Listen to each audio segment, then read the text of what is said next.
उनके स्वागत के लिए शाकाहारी भोजन हर तरह का बनवा कर रखेंगे और पूरी गर्मजोशी के साथ मेहमान नवाजी करेंगे उनकी।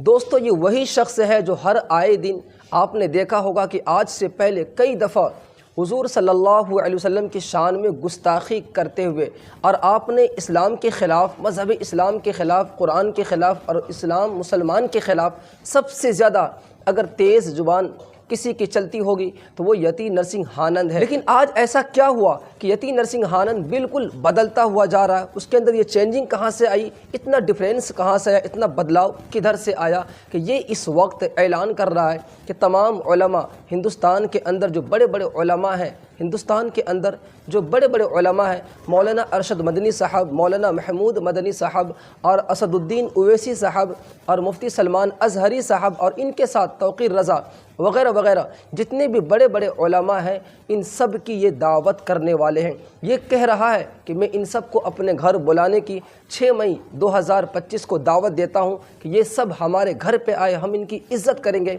हम इनको खूब प्रोटोकॉल देंगे और अपने घर दावत करेंगे।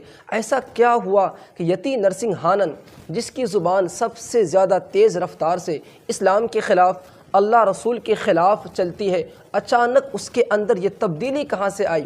आप इस वीडियो को मुकम्मल देखें, बड़ी अपडेट आपके पास लेके आया हूँ, क्योंकि इस चैनल के ऊपर फालतू बातें नहीं की जाती है, सिर्फ अल्लाह रसूल की बात होती है। अगर आपके दिलों के अंदर अल्लाह रसूल की मोहब्बत है तो आप मुकम्मल इस वीडियो को देखें और आगे आप ज़रूर शेयर करना, ताकि आपको पता चले कि बड़े बड़े जालिम इस दुनिया के अंदर आए, उसका अंजाम क्या हुआ। यती नरसिंह आनंद इतना मजबूर क्यों हुआ? जो इस्लाम के ख़िलाफ़ आग उगलता था, आखिर वो मज़हब इस्लाम के फॉलो करने वाले जो बड़े बड़े आलिम हैं, इनको अपने घर बुला क्यों रहे हैं? सवाल ये है। और आखिर में मेरी 2 लाइन ज़रूर आप सुनकर जाना। दोस्तों, वीडियो दिखाने से पहले आपसे अपील है कि इस चैनल के ऊपर सिर्फ अल्लाह रसूल की बात होती है, मुसलमान ईमान की बात होती है, मदरसा मकतब की बातें होती है। अगर कोई मज़हब इस्लाम के ख़िलाफ़, मुसलमान के ख़िलाफ़ कोई जहर उगलता है तो हम उस वीडियो को लाने की पूरी कोशिश करते हैं, आपके सामने, आप तक इस अपडेट को पहुँचाने की कोशिश करते हैं, ताकि आपको पता चले कि कौन इस्लाम का दुश्मन है। तो आइए मुकम्मल आप इस वीडियो को देखें और आप अपनी राय कमेंट बॉक्स में ज़रूर देना। भगवान महादेव शिव और जगत जननी मां जगदम्बा के चरणों में नमन करते हुए शिव शक्तिधाम दासना से मैं श्री पंचदश नाम जूना अखाड़े का महामंडलेश्वर यति नरसिंहानंद गिरी अपनी मां के चरणों में बैठकर पूरी दुनिया को एक संदेश देना चाहता हूं। लगभग 27-28 साल हो गए मैं लगातार इस्लाम और इस्लाम के इतिहास को पढ़ रहा हूं। मैंने जितना इस्लाम के इतिहास को पढ़ा है, जितना जाना है, मुझे लगता है कि इस्लाम दुनिया में हर मानव का दुश्मन है, हर मानव का शत्रु है। और ये मैं कोई अपने बात से नहीं कह रहा हूं, ये इस्लाम की किताबों में जो लिखा हुआ है मैं उसके आधार पर कह रहा हूं। लेकिन बहुत सारे लोग, विशेष रूप से मुस्लिम मौलाना, मुझ पर ये आरोप लगाते हैं कि मैं गलत बयानी कर रहा हूं। आइए हम सब बैठकर इस समस्या को सुलझाते हैं।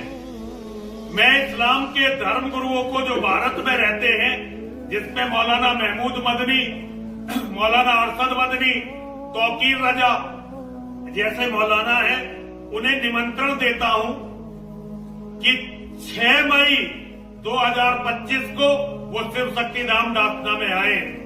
हम लोग मांसाहार नहीं करते, लेकिन उनके स्वागत के लिए शाकाहारी भोजन हर तरह का बनवा कर रखेंगे और पूरी गर्मजोशी के साथ मेहमान नवाजी करेंगे उनकी। आइए इस समस्या को बैठकर सुलझाते हैं। मैंने और मेरे कुछ मित्र हैं जिन्होंने इस्लाम का अध्ययन किया है, जिसमें से एक प्रमुख नाम है तुफैल चतुर्वेदी और नीरज अत्री जी का, और कुछ एक्स मुस्लिम मेरे शिष्य और मित्र हैं जो इस्लाम को अच्छी तरह समझने का दावा करते हैं। लगभग 10 लोग हम बैठेंगे और लगभग 10-15 हम मौलानाओं को निमंत्रण दे रहे हैं। हम जो भी बोलेंगे ये सारी बातें रिकॉर्ड होंगी और ऑन एयर जाएंगी। और अब एक आर्टिफिशियल इंटेलिजेंस नाम का एक ऐसा टूल आ गया है जो ये तय कर सकता है कि हम बोल रहे हैं, सच बोल रहे हैं या मौलाना सच बोल रहे हैं। और देखिए, एआई ये हमने नहीं बनाई है, तो हम ये कह सकते हैं कि AI अर्थात आर्टिफिशियल इंटेलिजेंस निष्पक्ष होगी। हम चाहते तो ये थे कि बड़ी संख्या में मौलानाओं को बुलाएं, लेकिन बड़ी संख्या में मौलानाओं को बुलाना किसी के उपद्रव का कारण बन सकता है, कोई इस बात को दूसरी दिशा में ले जा सकता है। हम नहीं चाहते कि एक अच्छा शास्त्रार्थ किसी गलत फहमी में समाप्त हो जाए, इसलिए हम केवल जो यहाँ के बड़े मौलाना हैं 15 से 20 मौलाना तक केवल उनको निमंत्रण भेजेंगे और हम मौलानाओं से अनुरोध करते हैं कि वे हमारे निमंत्रण को स्वीकार करें ताकि दुनिया को एक नई दिशा मिल सके। अगर हम गलत हैं तो हम अपनी गलती को माने और अगर मौलाना गलत हैं तो वो भी अपनी गलती को सुधारने का प्रयास करें। हमारा तो केवल यही लक्ष्य है कि मानवता बच जाए, सब लोग बिना मतलब किसी अंधविश्वास के कारण एक दूसरे से लड़कर समाप्त ना हो जाए, बस मानवता की रक्षा हो, यही हमारा लक्ष्य है। और इसी लक्ष्य के लिए ये बहुत जरूरी है कि हम लोग मिल बैठकर बात करें और शांतिपूर्वक सारे मतभेदों को सुलझाने का प्रयास करें। हर हर महादेव। तो हिंदुओं याद रखना 6 मई जी आपने मुकम्मल वीडियो देख लिया। ये अपने आप को दावा कर रहा है कि मैं इन उलमा से ज़्यादा इस्लाम को जानता हूँ। अब हमें पता नहीं कि मज़हब इस्लाम को ये कितना जानता है।